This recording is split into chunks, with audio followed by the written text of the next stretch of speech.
நான் கேட்கிறேன், மாண்புமிகு அமித்ஷா அவர்களை, மதுரை வந்தீங்கல்ல, 10 ஆண்டுகளுக்கு முன்னால உங்க அரசு அறிவிச்ச மதுரை எய்ம்ஸ் என்ன நிலை இருக்குன்னு போய் பார்த்தீங்களா? அதே மதுரையை சுற்றி நாம ஆட்சிக்கு வந்து இந்த 4 ஆண்டுகள்ல கலைஞர் 100 நூலகம், உலக தரத்திலான ஜல்லிக்கட்டு அரங்கம், கீழடை அருங்காட்சியகம், ஏராளமான பணிகளை நாங்கள் முடிச்சிருக்கிறோம்.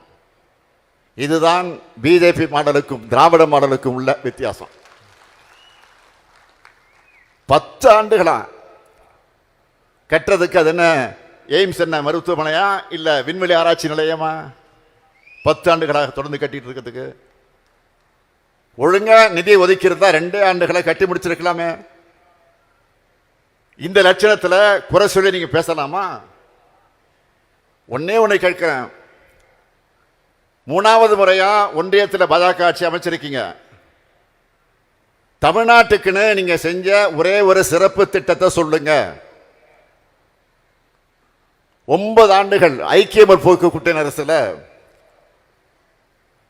எங்களுடைய கட்சி இருந்துச்சு. அந்த கூட்டணியில் நாங்களும் இடம்பெற்றிருந்தோம். அந்த சாதனைகள் எல்லாம் பட்டியல் போட்டு பல தடவை சொல்லியிருக்கிற, சட்டமன்றத்திலும் பதிவு செஞ்சிருக்கிறேன். ஆனா 11 வருஷமா நீங்க ஆட்சிக்கு வந்து இந்த 11 வருஷம் ஆகுது. இந்த 11 வருஷத்துல நீங்க தமிழ்நாட்டுக்கு என்ன பண்ணீங்க கேட்டுக்கிட்டே இருக்கிறோம். ஆனா அதை மட்டும் சொல்லவே மாட்டீங்க. சட்டியில இருந்தா தான் அகப்பையில் வரும். இந்த நிலைமை 2004 காலகட்டத்தையும் 2025 ஒப்பிட்டு பேசியிருக்கீங்க. அன்னைக்கு இருந்த பட்ஜெட் என்ன, இப்ப இருக்கக்கூடிய பட்ஜெட் என்ன? அன்னைக்கு தங்கம் ஒரு பவுன் 5000 ரூபாய், ஆனா இன்னைக்கு 71,000 ரூபாய்.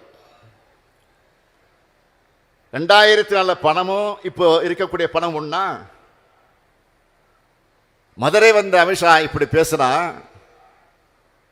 மதுரையோட தொன்மையை நிராகரிக்கிற மாதிரி பேசி இருக்கிறார். இன்னொரு ஒன்றிய அமைச்சரான ஷெகாவத் அவர்கள் என்ன பேசினாரு? கீழடியில் உள்ள அல்ல குறையாம அத்தனை சான்றுகளை கண்டுபிடிச்சு அறிவியல் ஆய்வு அடிப்படையில் எழுதப்பட்ட ஆய்வறிக்கையை திருத்தணும்னு சொல்றாரு.